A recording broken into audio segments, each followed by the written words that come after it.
Sucedeu ao presidente JK um outro político carismático, um outro político populista, diria um político extremamente populista, que teve uma carreira meteórica, uma carreira fantástica, Jânio da Silva Quadros, um político personalista, carismático, sem uma base partidária ideológica sólida. Ele era do PTN, Partido Trabalhista Nacional, um partido de representação minúscula, de representação inexpressiva. Era um político extremamente teatral, contraditório. Jânio Quadros, com os seus ternos mal cortados, com o seu cabelo despenteado, simulando caspa no ombro do paletó, jogando talco para simular caspa, retirando de dentro do bolso do paletó um sanduíche de presunto, tudo isso para aproximar a figura do carismático Jânio Quadros da população mais humilde do país, dos trabalhadores do nosso país. Por essa razão, Jânio Quadros vai ficar conhecido como um dos políticos que empreenderam um populismo mais agressivo, um populismo assim de caráter teatral, contraditório. Ele apresentava-se como uma renovação da política nacional e vai apresentar a vassoura como principal símbolo de sua campanha. Ou seja, Jânio Quadros queria varrer a corrupção do país. Inclusive, o jingle de sua campanha, em 1960, ficou muito famoso. Varre, varre, varre vassourinha, varre a bandalheira, que o povo já está cansado de sofrer dessa maneira. Jânio Quadros é a esperança desse povo abandonado. Jânio Quadros é a certeza de um Brasil moralizado. Ou seja, Jânio Quadros se apresentava como político que iria varrer a corrupção para fora do Brasil. Um político que representava o novo, o combate ao mau uso do dinheiro público, o combate à corrupção. Aliás, o presidente Jânio Quadros dizia que JK era um político extremamente corrupto e gastador. Dizia que o governo JK havia sido o maior crime de corrupção da história do Brasil até então. Ele se apresentava como um novo, como uma renovação política nacional, como combate à corrupção e em defesa da austeridade na vida política nacional.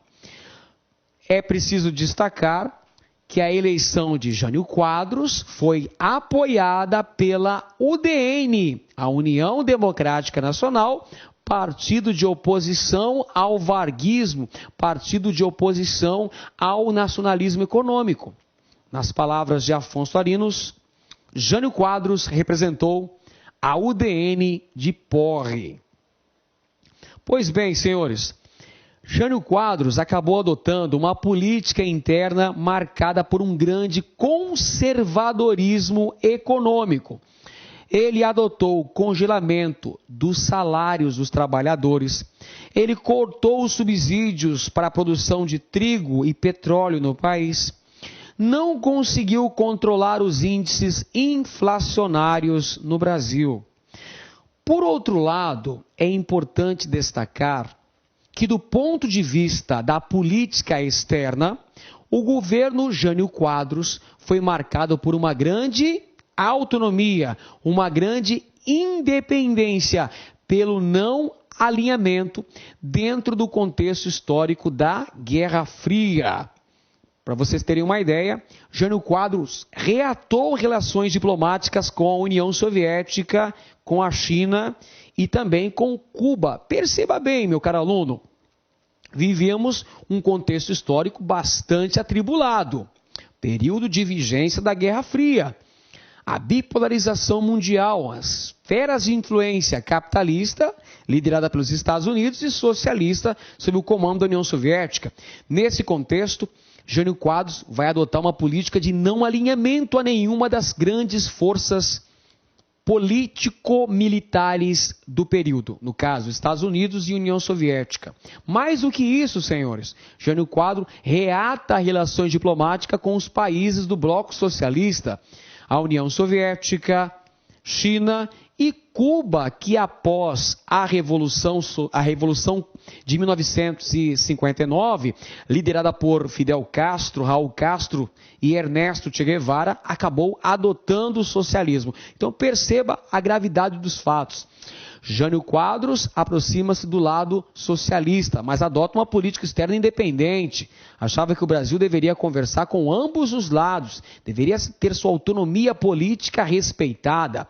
Jânio Quadros era a favor dos chamados países não alinhados dentro desse contexto da Guerra Fria. Ele era a favor também das guerras de independência das antigas colônias africanas e asiáticas que estavam se libertando do jugo europeu. Perceba que é um contexto bastante atribulado. Agora, a gota d'água que vai tornar insustentável a presença de Jânio Quadros ocupando a presidência da República foi a condecoração do guerrilheiro argentino que havia participado da Revolução Cubana de 1959, Ernesto Che Guevara. Esse fato causou muito descontentamento por parte de setores ligados às Forças Armadas brasileiras, ligados aos grandes empresários brasileiros, ao capital estrangeiro e principalmente ao governo dos Estados Unidos. A condecoração de Ernesto Che Guevara soou como um verdadeiro tapa na cara do governo dos Estados Unidos. É claro que depois dessa condecoração, Jânio Quadros não teve mais condições de se manter no poder, o que vai culminar com sua renúncia. Mas antes, cabe relatar alguns atos considerados moralistas tomados pelo presidente Jânio Quadros, que chegou a proibir as linhas de galo no Brasil e as corridas de cavalos nos dias úteis, além de proibir o uso do lança-perfume no carnaval e proibir o uso do biquíni, medidas de cunho extremamente conservador e moralista, algumas delas que nem chegaram a ser colocadas em prática. Causaram um descontentamento geral. A pressão por parte dos setores conservadores e principalmente por parte da UDN de Carlos Lacerda acabaram levando o presidente Jânio Quadros a renunciar em 25 de agosto de 1961. O presidente envia uma carta renúncia ao Congresso Nacional e acaba indo embora, deixando a presidência da República. E aí cria uma situação extremamente conturbada no Brasil, uma vez que o vice de Jânio Quadros era ninguém menos do que João Goulart. João Belchior Marques Goulart, político gaúcho de São Borja, político do PTB, que era considerado o grande herdeiro político de Getúlio Vargas. Político este que era acusado de ter uma grande aproximação com os setores de esquerda no Brasil. E para piorar mais a situação, senhores, João Goulart não se encontrava no Brasil. Pior do que isso, estava na China, um país socialista. Estava do outro lado do mundo quando da renúncia de Jânio Quadros. É claro que os setores conservadores eram contrários à posse de João Goulart, por ver nele não apenas um herdeiro do getulismo no Brasil, mas também por conta de sua grande influência junto a setores de esquerda na política nacional, principalmente os setores que defendiam, entre outras coisas, a reforma agrária, como as Ligas Camponesas de Francisco Julião. Pois bem, senhores, João Goulart era um político do PTB que havia sido ministro do Trabalho do governo de Getúlio Vargas e foi vice-presidente da República nos governos de JK, 56-61, e no governo de João Goulart, nos 7 meses de governo de Jânio Quadros, melhor dizendo. Ele era vice de Jânio Quadros, nos 7 meses em que Jânio Quadros esteve à frente da presidência do Brasil. Temos, então, nesse contexto, uma grave crise institucional para a posse de João Goulart. Justamente o medo do comunismo por parte dos setores extremamente conservadores do Brasil. E em 1961, nesse contexto turbulento, é formada a chamada Campanha da Legalidade, lá no estado do Rio Grande do Sul, onde o governador gaúcho Leonel Brizola, que a propósito era cunhado de João Goulart, liderou uma campanha em prol do direito constitucional de João Goulart assumir a presidência da República. Leonel Brizola tomou a rádio Guaíba de Porto Alegre e começou a transmitir diretamente do Palácio Piratini, sede do governo gaúcho, conclamando a população a exigir que o direito do presidente João Goulart assumir legalmente a presidência da República, mesmo a contragosto dos setores militares, maioria dos setores militares do Brasil e dos setores empresariais que não queriam permitir a posse de Jango, vendo nele um possível herdeiro de Getúlio Vargas e também o medo do comunismo, da implantação do comunismo no Brasil. Nesse contexto turbulento, que poderia gerar uma guerra civil, opondo os favoráveis à posse de João Goulart e os contrários a ela, uma guerra que poderia ser de consequências catastróficas para a população do Brasil, nós temos uma solução negociada para essa grave crise institucional, que foi justamente o estabelecimento, a instituição do sistema parlamentarista no Brasil, a instituição do parlamentarismo, o político moderado que justamente contribuiu para que essa medida de cunho negociado fosse implantada, foi o Tancredo Neves, político mineiro, político moderado, um hábil político mineiro, nesse período que vai justamente contribuir para a implantação do parlamentarismo. Qual era a medida, senhores? Contentar ambos os lados. Contentar aqueles que eram favoráveis à posse de João Goulart e os setores que eram contrários ao direito de João Goulart assumir a presidência. Por quê? Porque com a implantação do parlamentarismo, nós teríamos a figura do primeiro-ministro que dividiria os poderes com o presidente da República. Tivemos 3 primeiros ministros, Tancredo Neves, depois dele Hermes Lima e também Brochado da Rocha. O parlamentarismo vigorou no Brasil entre 1961, setembro de 1961 e janeiro de 1963, porque nessa data nós tivemos um plebiscito no Brasil, ou seja, a população brasileira, o eleitorado brasileiro foi às urnas para escolher entre presidencialismo ou parlamentarismo. E a maioria absoluta do eleitorado aprovou o retorno do presidencialismo, ou seja, o restabelecimento dos poderes do presidente João Goulart. João Goulart, quando ele restabelece o poder, logo após o plebiscito de 6 de janeiro de 1961, ele aprova a Lei de Controle das Remessas de Lucros das Empresas Estrangeiras, o que evidentemente contrariou os interesses das multinacionais e também do governo dos Estados Unidos da América. Um outro fator importante, uma outra defesa intransigente do governo Jango era a questão da reforma agrária. Uma questão que já naquela época, senhores, era extremamente polêmica e já estava na ordem do dia. Observe essa charge com atenção, que mostra o presidente João Goulart pilotando um trator da chamada reforma agrária.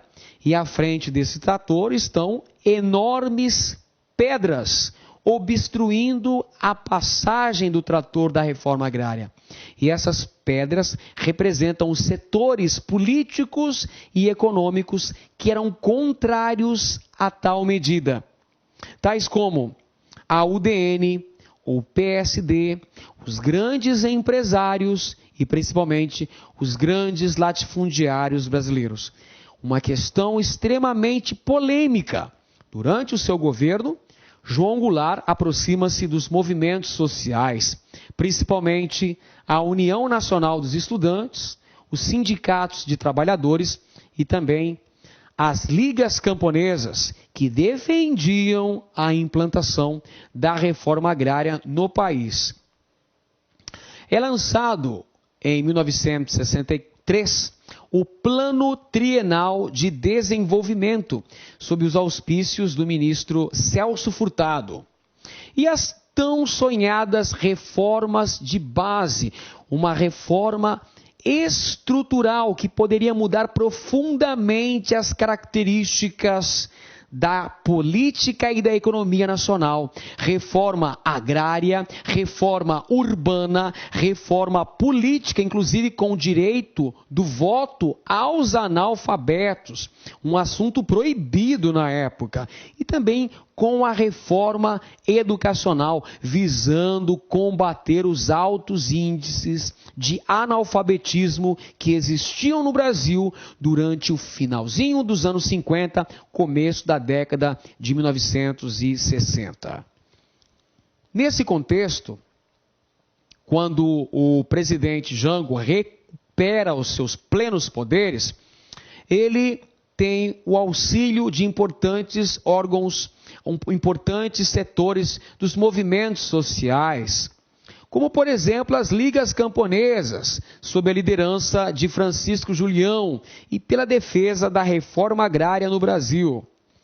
Nesse contexto histórico, estouram várias greves nos principais centros urbanos e industriais do país, na região sudeste. O João Goulart, com a sua defesa da chamada reforma de base. Temos então a ocorrência do comício da Central do Brasil, em 13 de março de 1961. João Goulart conseguiu reunir milhares de pessoas no Rio de Janeiro para demonstrar a importância fundamental das chamadas reformas de base. Entretanto, 6 dias depois, em São Paulo, ocorre a Marcha da Família com Deus pela Liberdade, um movimento de repúdio às reformas de base e de oposição ao governo de João Goulart. Esse é o turbulento contexto do final do governo de Jango, com o acirramento de atritos entre os defensores e os opositores do governo.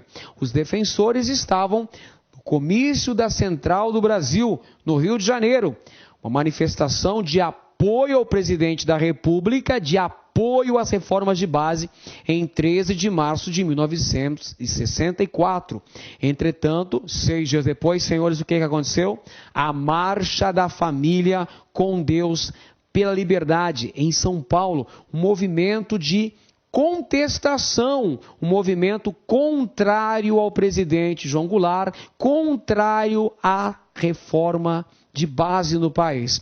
Marcha da Família com Deus pela Liberdade, um movimento que contava com o apoio de setores do Exército, das classes médias, do empresariado brasileiro, da Igreja Católica e de importantes setores da imprensa nacional. E em 31 de março de 1964 ocorre o golpe civil-militar que derruba o presidente João Goulart e institui no país uma longa ditadura que perdurou por 21 anos. Perceba bem, meu caro aluno, é um golpe civil-militar, uma vez que as Forças Armadas contaram com o fundamental apoio de importantes setores da sociedade civil, grandes empresários, setores da classe média, Igreja Católica, boa parte da imprensa brasileira e até mesmo alguns governadores, como o governador de Minas Gerais, Magalhães Pinto, o governador da Guanabara, Carlos Lacerda, e o governador de São Paulo, Adhemar de Barros. Esses políticos apoiaram o golpe que derrubou João Goulart e implantou uma ditadura no Brasil. É preciso destacar que o golpe foi civil-militar, assim como a ditadura fora civil-militar. Importantes setores da sociedade contribuíram não apenas para a derrubada do presidente João Goulart, mas também para a implantação de uma ditadura no país. Ditadura esta que perdurou até 1985. Mas esse já é um assunto de nossas próximas aulas. Por enquanto é só. Um grande abraço a todos, muito obrigado pela atenção e até a próxima. Clique lá.